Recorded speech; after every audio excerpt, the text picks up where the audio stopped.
fresh information.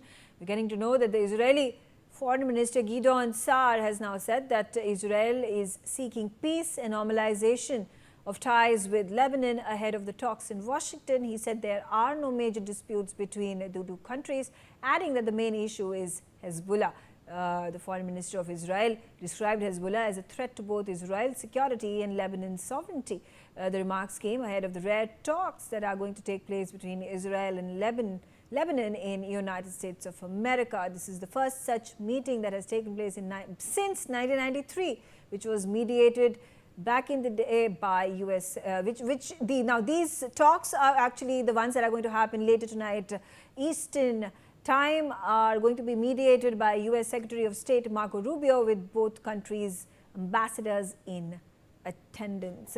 So Ambassador Mukherjee, let's talk about the forthcoming talks that are going to take place. Again, how soon do you think can there be an agreement between two countries, Israel and Lebanon? Israel continues to assert that it is not an attack on Lebanon but on Hezbollah.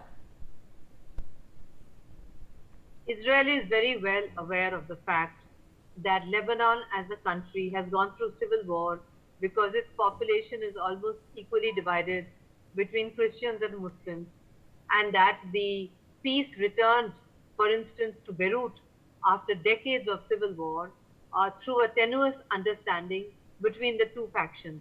His continuous bombing of Hezbollah and also of important parts of the Lebanese capital Beirut actually risks putting Lebanon back in an active state of civil war, which is not what the Americans want, which is not at all conducive to a peaceful Middle East.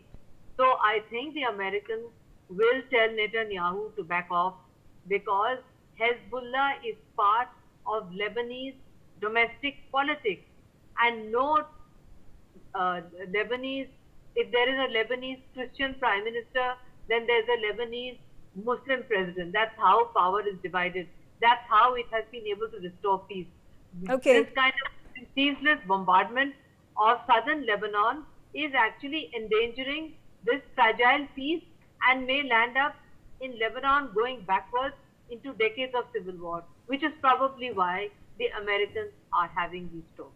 Megha. All right. Thank you, Ambassador Mukherjee, and thank you, Commodore Anil Jai Singh, for joining us and sharing your perspectives.